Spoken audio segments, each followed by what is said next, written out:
زداوی سره وایم د سلو سیوا مریضان زما په دې تجربه خو جوړ کړل زداوی سره وایم کو تاسو مور نه جوړی کو تاسو پلار نه جوړی کو تاسو نه جوړی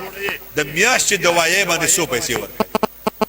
د هفته په دوايي 100 پیسې ورکړي کو په هفته کې 100 روپۍ لګای یو 200 روپۍ دوايي کم واله د 800 واله دا 200 روپۍ مال مرا کوا دا د یتیمانو کندو غریبانو لور په بل میاش کې 300 په بل میاش کې 400 دوايي کموا خیرات سیوا کوا د خدای سره ګوره خزانی دي نو چې کله تاسو دا دوايي کموي او پیسې خیراتي سیوا کوي کو تاسو جوړ نشوي زجرب در کراچۍ کې دا یو خبره ته کوم بیا بس کوم کراچۍ کې یو سیټ ته هغه ما یو درش په مسلسل خوب ولید چې دا سړی حج لبوز دا سړی حج لبوز ما چې خوب دی په دې مور مې بیا ولیدو څو ورځې پس مې بیا ولیدو ا سړی زمون گاوند کېو هغه مې راونی ولا د حج لبوزم ما ته سیټ زمون نه کوم ته حج لبوز ما چې نور کسی بری خو پاسپورت مې برابر کو سمندري سفرو شپږ تل سورځ کې موږ لاړو حج شو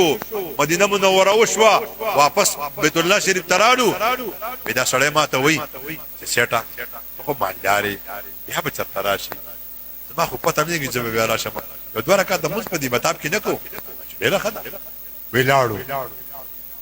مطلب کې مو دوه رکعات د موږ کو اخیره سي د کې د پروت ته دعا کومه چې ما دې وړه کو سړی مرشي سړی مې جنت البقیع کې دفن کو حیران شوم چې یا خدایا دا خوب مې لیدلو دا څه مسله و دې څنګه راغی څنګه وفات شو د خدای په کور کې مې یو وعده وکړ چې د دې سړي د خزي او د بچو کفالت وزر چې څومره تعلیم څومره سپینه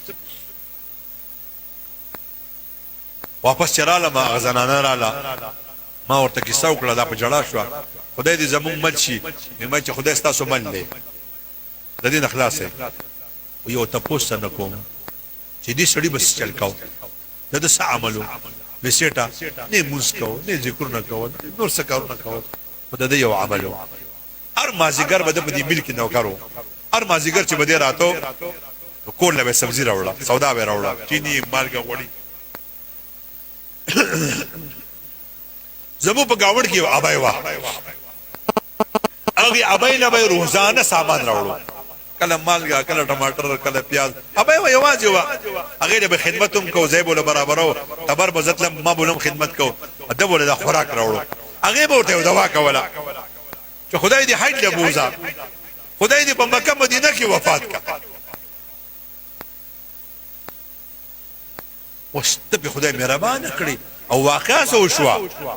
د دې سړی د تلونه یو عبد مخ یا غبا او پات شو داغه کفاره ختم شو د ته حج له بوته جو حج کې وفات شو او هو وسما ته پته ونه چې د یتیمانو سره الله ملای لاور کې زما یو استاد دی هغه له سړی راغی په کټه ولا راوړو ویزه تعالی لګلې ما ته سوځي په دوا وکا ما تم کا هغه وی ته د کم ځای ویزه د لاور د پلاني علاقې وی څومره عمر دی شو چې لاور هغه علاقې ته نه تله وی یو شکاله وی یو شورځي په خپل کلی کې تیارای بیا برازي هغه چلال چاله بورو کو چاله ټوبلو چاله جهیز کې سامان او چاله راشن یو شوځي پس چراغه زماغه استاد لراغه هغه ورته ویلا ټیسټ وکا چې ټیسټ وکړو سټډي ډاکټر ته توس لګ واک کوا دی بدل اور یو پار تر ته به واک کو الله جل جلاله مکمل جو